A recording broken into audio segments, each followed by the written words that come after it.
Russian എണ്ണയുടെ ഇറക്കുമതി കുത്തനെ കുറയ്ക്കാൻ ഇന്ത്യ നീങ്ങുമ്പോൾ വെനിസ്വലൻ അസംസ്കൃത എണ്ണയുടെ വാങ്ങൽ ഉടൻ പുനരാരംഭിക്കാമെന്ന വാഗ്ദാനം നൽകിയിരിക്കുകയാണ് അമേരിക്ക. ഇക്കാര്യം US ഇന്ത്യ അറിയിച്ചതായി വാർത്താ ഏജൻസികൾ റിപ്പോർട്ട് ചെയ്തു.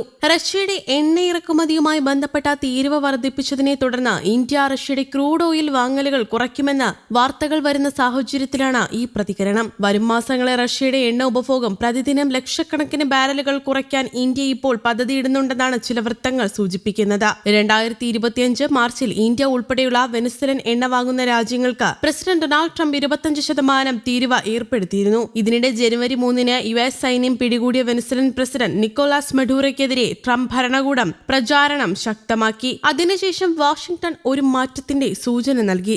റഷ്യൻ എണ്ണ വിതരണത്തിലെ കുറവ് നികത്താൻ സഹായിക്കുന്നതിന് വെനിസ്വലൻ വാങ്ങലുകൾ പുനരാരംഭിക്കാമെന്ന് ന്യൂഡൽഹിയോട് പറഞ്ഞു. ഉക്രൈനിലെ മോസ്കോയുടെ യുദ്ധത്തിന് ധനസഹായം നൽകുന്ന റഷ്യൻ എണ്ണ കയറ്റുമതിയിൽ നിന്നുള്ള വരുമാനം നിയന്ത്രിക്കാനുള്ള US ശ്രമങ്ങളുമായി ഈ നീക്കം യോജിക്കുന്നതാണ്. വെനിസ്വലൻ എണ്ണ വിറ്റോൽ ട്രാഫിഗുറ പോലുള്ള ബാഹ്യ വ്യാപാര സ്ഥാപനങ്ങൾ വിപണനം ചെയ്യുമോ അതോ വെനിസ്വലയുടെ സ്റ്റേറ്റ് ഓയിൽ കമ്പനിയായ PDVSA നേരിട്ട് വിൽക്കുമോ എന്നതിനെക്കുറിച്ച് സ്രോതസ്സുകൾ വിശദാംശങ്ങൾ നൽകിയിട്ടില്ല. 2022 റഷ്യയുടെ ഉക്രൈൻ അധിനിവേശം പാശ്ചാത്യ ഉപരോധങ്ങൾക്കും വൻ കിഴിവുകൾക്കും കാരണമായതിനെ തുടർന്ന് ഇന്ത്യ റഷ്യ എണ്ണയുടെ പ്രധാന വാങ്ങുന്ന രാജ്യമായി മാറി. എന്നാൽ പ്രസിഡന്റ് ഡൊണാൾഡ് ട്രംപ് പിന്നീട് ഇന്ത്യൻ ഉൽപ്പന്നങ്ങളുടെ തീരുവ വർദ്ധിപ്പിച്ചു. റഷ്യൻ എണ്ണ വാങ്ങലുകളുമായി ബന്ധപ്പെട്ട് 25% നികുതി കൂടി ചേർത്ത ശേഷം ഓഗസ്റ്റോടെ അവ 50% ഉയർത്തി. റഷ്യൻ എണ്ണ ഇറക്കുമതി കുറയുന്നതിനനുസരിച്ച് ഇന്ത്യ അതിന്റെ അസംസ്കൃത സ്രോതസ്സുകൾ വൈവിധ്യവൽക്കരിക്കുകയാണ്. വെനിസ്വലൻ വിതരണങ്ങളെ നേരിട്ട് അഭിസംബോധന ചെയ്യാതെ മന്ത്രി ഹർദീപ് സിംഗ് പുരി കഴിഞ്ഞയാഴ്ച പറഞ്ഞിരുന്നു,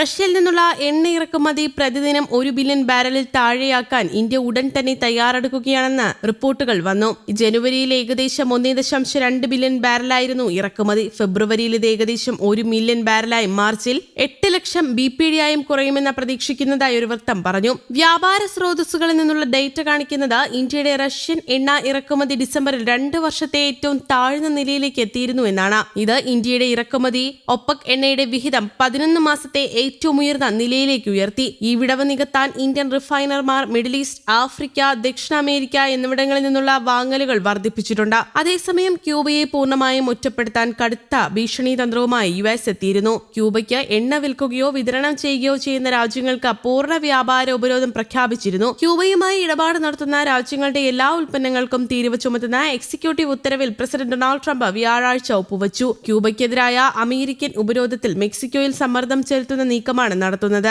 എണ്ണ വിതരണം പൂർണ്ണമായി തടഞ്ഞ ക്യൂബയെ ഊർജ്ജ പ്രതിസന്ധിയിൽ കുരുക്കാനുള്ള നീക്കം ഏറെക്കാലമായി തുടരുകയാണ്. വെനിസ്വലയ്ക്ക് പിന്നാലെ മെക്സിക്കോയെയും താരിഫ് ഭീഷണി ഉയർത്തി തടയുകയാണ്. ഭീഷണി കടുത്തതോടെ മെക്സിക്കൻ പ്രസിഡന്റ് ക്ലൗഡിയ ഷെയിൻബോം സർക്കാർ ക്യൂബയിലേക്കുള്ള എണ്ണ കയറ്റുമതി താൽക്കാലികമായി നിർത്തിവച്ചതായി പ്രഖ്യാപിച്ചിരുന്നു. ഒരാഴ്ച മുൻപെടുത്ത ഈ തീരുമാനം വിമർശിക്കപ്പെട്ടതോടെ അമേരിക്ക ഇടപെട്ടു. തങ്ങളുടെ സമ്മർദ്ദത്തിലല്ല കയറ്റുമതി നിർത്തിയത് എന്ന് പറയിപ്പിച്ചു. അന്താരാഷ്ട്ര മര്യാദകൾ മറികടന്ന് US നടത്തിയ സൈനിക റെയ്ഡിൽ വെനിസ്വലൻ പ്രസിഡന്റ് നിക്കോളാസ് മഡൂറോയെയും ഭാര്യയും തട്ടിക്കൊണ്ടുപോയി തടവിൽ വെച്ചിരിക്കുകയാണ്. ഇതിന് പിന്നാലെയാണ് ക്യൂബയ്ക്കെതിരായ US ഭീഷണി കടുപ്പിച്ചത്. വെനിസ്വലയുടെ എണ്ണ മേഖലയുടെ നിയന്ത്രണം US ഏറ്റെടുത്ത സാഹചര്യമാണ്. സ്വകാര്യ മേഖലയ്ക്ക് എണ്ണപ്പാടങ്ങൾ തുറന്നുകൊടുക്കാൻ രാജ്യം തീരുമാനമെടുത്തു കഴിഞ്ഞു. ഇതോടെ അമേരിക്കൻ കുത്തകകൾക്ക് അവസരം തുറക്കുകയാണ്. കഴിഞ്ഞയാഴ്ച ഒരു പ്രസംഗത്തിനിടെ ക്യൂബ വളരെ വേഗം പരാജയപ്പെടുമെന്ന് ട്രംപ് വീമ്പിളക്കിയിരുന്നു. Russia, China, Iran, Hamas, Hezbollah എന്നിവയുൾപ്പെട്ട അമേരിക്കയുടെ ശത്രുതാപരമായ നിലപാടുള്ള നിരവധി രാജ്യങ്ങളും അന്തർദേശീയ ഭീകര ഗ്രൂപ്പുകളുമായി ക്യൂബൻ ഭരണകൂടം സഖ്യത്തിലാണെന്ന് ആരോപിക്കുകയും ചെയ്തു. News desk, Kerala Kaumudi.